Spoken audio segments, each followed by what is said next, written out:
According to officials from the U.S. Centers for Disease Control and Prevention, heroin use increased 63% over the past decade. From 2002 to 2004, the annual rate of heroin use was 1.6 per 1,000 persons aged 12 or older. By 2011 to 2013, that rate was 2.6 per 1,000 people. Heroin is available in Oklahoma, primarily in Oklahoma City and Tulsa, and the abuse of heroin poses a concern for law enforcement and healthcare professionals. Mexican black tar heroin is the most prevalent and abused type in Oklahoma. Mexican brown powder heroin is available to a lesser extent. Mexican DTOs and Mexican criminal groups are the primary transporters and wholesale distributors of Mexican black tar and brown powdered heroin. Hispanic and African American street gangs conduct most of the retail distribution that occurs in Oklahoma City and Tulsa. Local independent dealers are also involved in retail distribution, but to a much lesser extent. Where do I start? I've lived in Oklahoma all my life.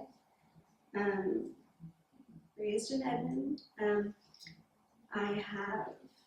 the oldest. I have a younger sister and a younger brother. They're all 2 years apart. We're all 2 years apart from each other. But whenever I was 6, my mom died of breast cancer, and that was really hard just because we were all really young, and it was like 5 days before Christmas, so it was really sad.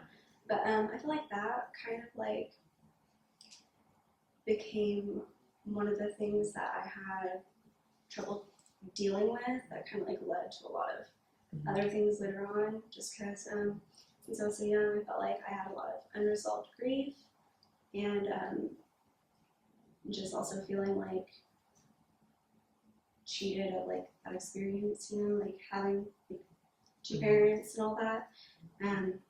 So that, just growing up, that was something that was hard, and I feel like that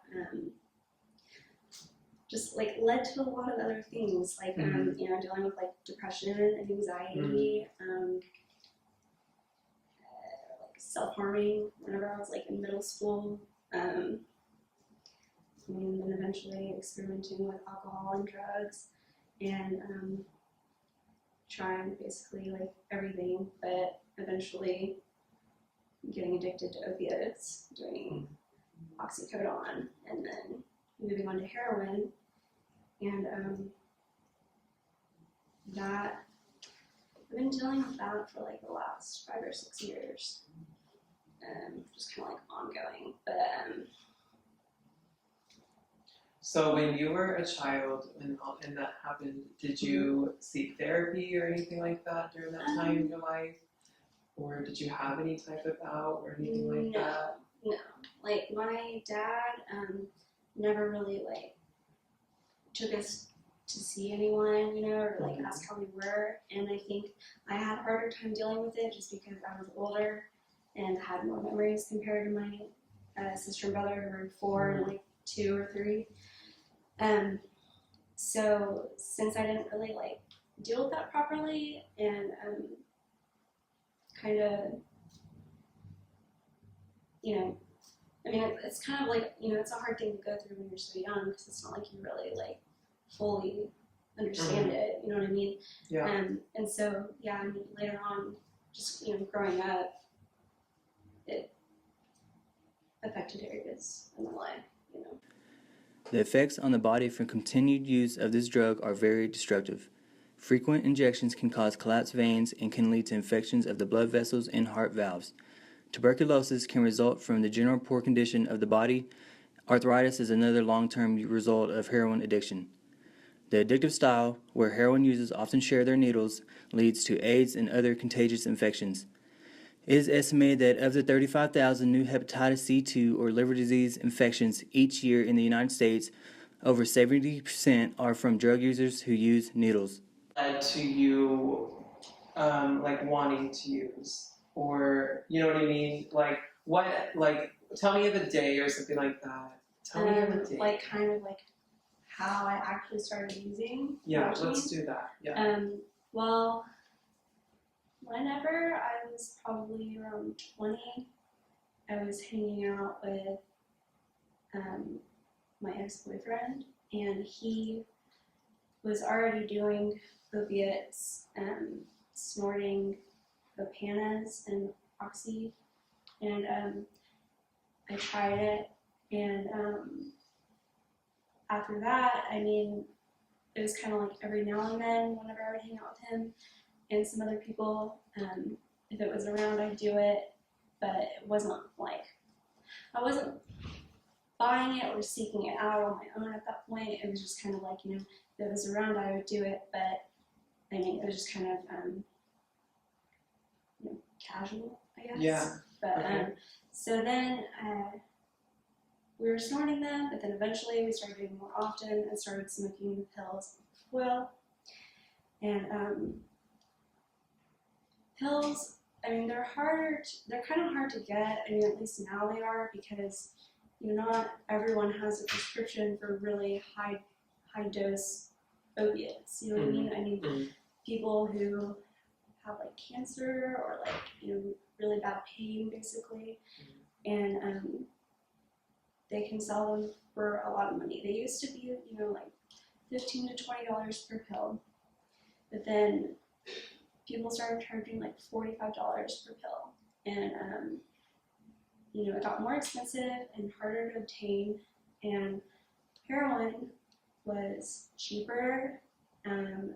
You got more high off of it for like less product, and it became easier to get than pills, and that's how the majority of people who use heroin like get on it, because their tolerance goes up, or they can't afford to get pills, or it's harder, or like whatever.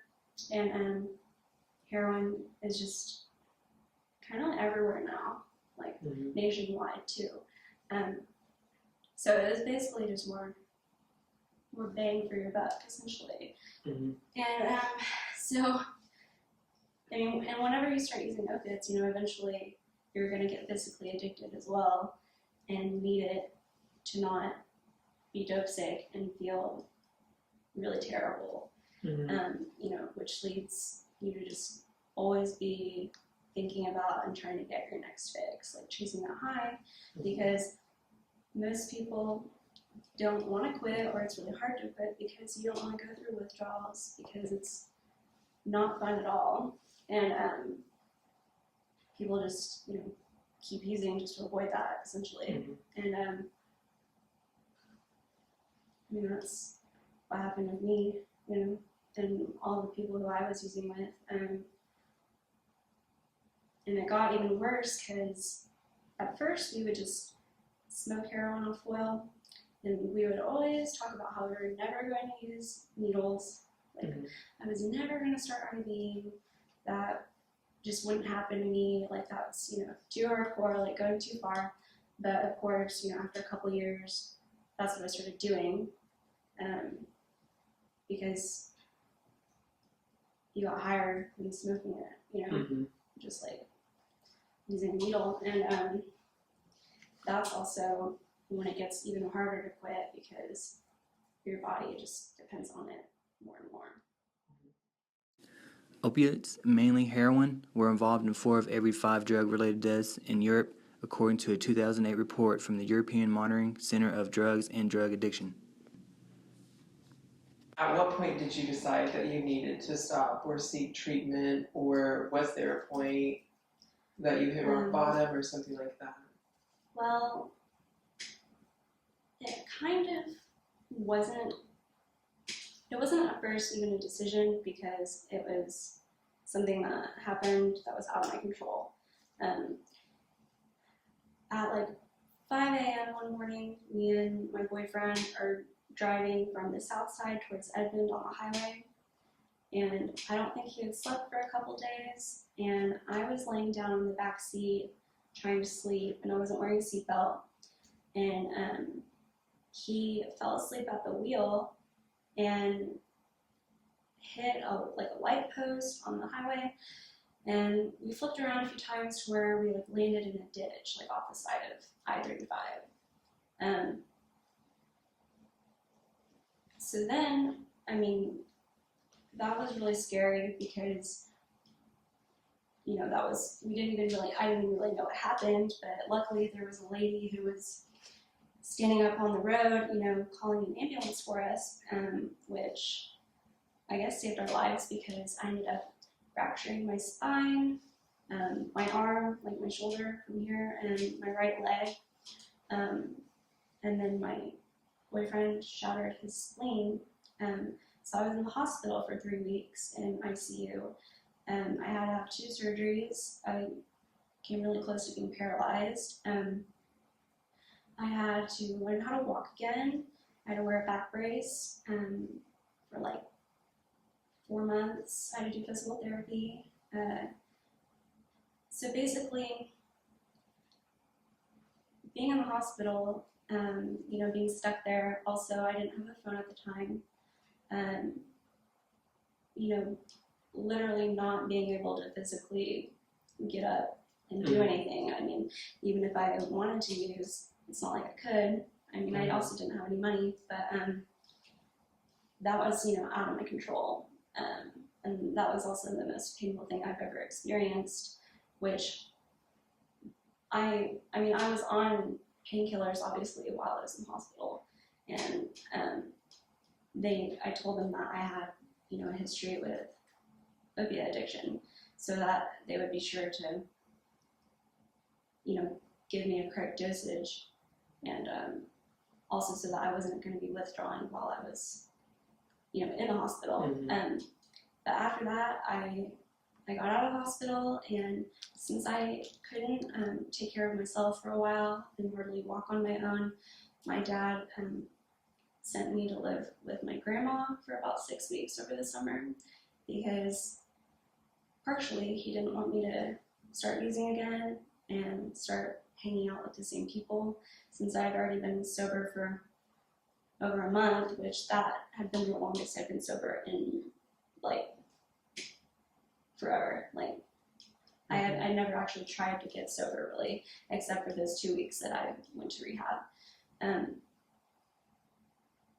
Then I started seeing a psychiatrist, and I, told her what I'd been going through, what happened, and at that point, because I kind of reconnected with my family, just because of the accident and everything that happened, they're also kind of, making me realize that I was really lucky and, could have died, basically, and this is kind of like my last chance, to fix what I'm doing and get sober. And like I wanted to get sober, but I also didn't want to lose my family or let them down, because I wouldn't really have anyone else to rely on without them. And I started taking Suboxone through my psychiatrist, which is medicine. It's a strip that you dissolve under your tongue, and it helps with opiate withdrawals, but it also has a medication in it that prevents you from being able to get high. So while you're taking the medication, like if I were to try to use, it would just be a waste of money and time, because it blocks opiate receptors in your brain. And to start using that medication, I had to agree to a treatment plan, agree to go to like 3 NA meetings a week, go to therapy sessions, do a drug test at least once a month, and if I failed, I would get kicked out of the program, which getting on Suboxone is hard enough as it is, because there's some sort of law where not every single doctor or psychiatrist can even prescribe it. You have to be certified, and they can only have 100 patients on it at a time. So there's always a waiting list, or people go to methadone clinics, which I wouldn't want to do that, because you have to go at like 5 a.m. every day to get your dose. And that's just like another option of taking Suboxone or methadone or Soditex. So for the last like 8 months, I've been sober, and this past January I started going back to school here at UCM, because I had withdrawn the last time I was here and hadn't gone for like 2 years. And I was doing really well up until recently, which I relapsed. And I told my psychiatrist about it, but I haven't told my family because they'd be really disappointed in me. And I mean, I know it's not good to lie, but it's just kind of been dealing with some things recently, which kind of made me slip up a little bit, and I feel guilty. But I don't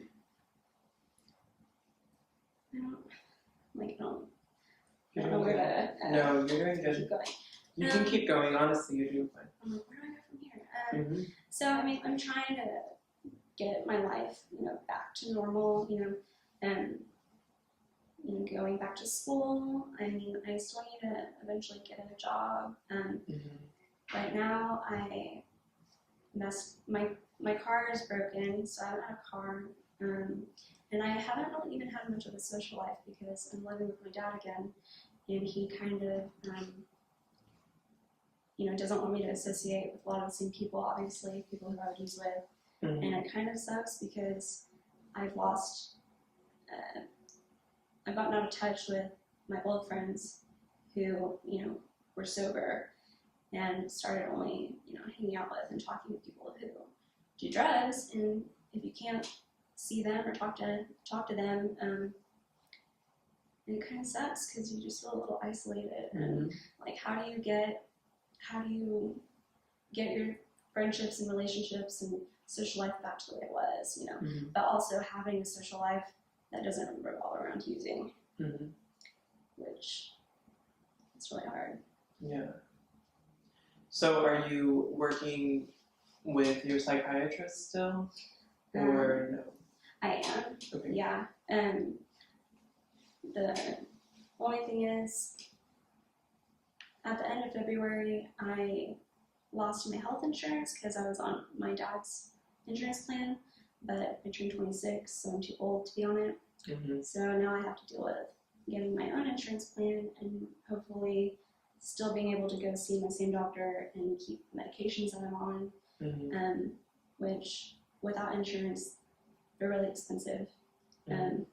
So hopefully I can even keep the same treatment plan that I have been, because without that, it would be kind of difficult to just do it without any backup plan or help. Yeah.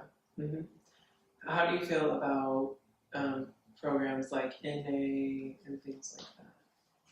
I'm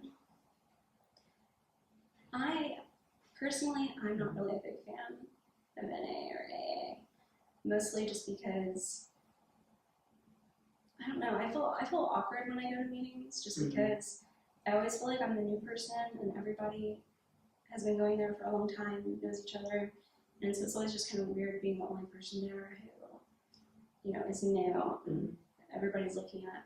But also just because of the whole 12 steps, I don't really like how it revolves around like a higher power. I don't really feel like that's necessary. So since I also haven't had a car to drive myself to meetings, I've been doing online meetings on a website called Smart Recovery, and it's basically like a chat room where like you listen to a moderator and they lead the meeting, and it's also just more convenient just because you can do it at home, Yeah, that's a really good resource. They also don't go off of 12-step, so it's not the exact same thing, which I like. Brad Lander, an addiction medicine specialist at the Ohio State University Wexner Medical Center, was quoted saying, "We've seen an explosion of heroin use. They thought by shutting down the pill mills, they thought they were shutting down the addiction problem. Instead, people just shifted over to heroin, which is easier to get and cheaper. The CDC's new report bears this out. About 45% of people who used heroin also were addicted to prescription narcotics from 2011 to 2013. That's more than double the rate from 2002 to 2004.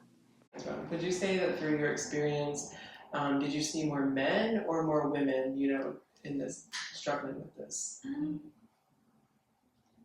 Honestly, personally, it's probably equal.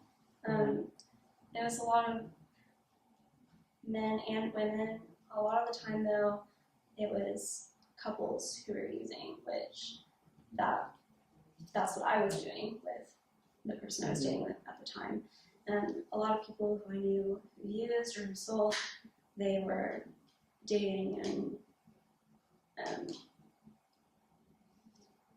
I don't really know, like, Yeah. it's more common. Would you say, what class would you say? Would you say more of like a middle class or like what would you say? Well, I've met and known different types of people, but it's more common for like middle class white people to be using, because they oftentimes are the ones who have pills or who start using pills. And then, like I said, a lot of people, end up trying and doing heroin.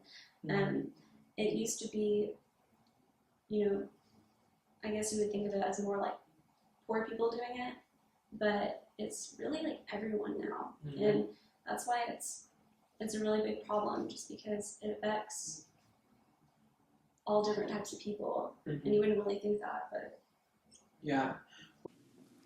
The Office of National Drug Control Policy estimated there were 810,000 hardcore heroin users in 1995 and another 320,000 occasional heroin users. So how much do you think it costs to support your habit? well, there are a few factors that go into that, depending on how big your tolerance is, like how much you use a day, and it also depends, I guess, on how much you can afford. And not everyone. I mean, the prices are usually pretty much the same, like no matter who you go to, but there are certain people who you could get a better deal from, probably. You know what I mean? Like get more for less money. But I'm trying to think. For me and most of the people I knew, since we eventually stopped working at our usual job with earning a paycheck every 2 weeks, going from that to not having a reliable income, it almost depended on how much money you actually could get to be able to buy a certain amount. Like, it probably wasn't the same every day. There was probably like a minimum amount that you would need to keep you from not being sick, but pretty much we would always try to get as much money as we could, because you always needed money for gas, cigarettes, food, whatever. But I mean, even saying that, I mean, most people are probably going to spend the majority of their money on actual drugs and worry about gas later or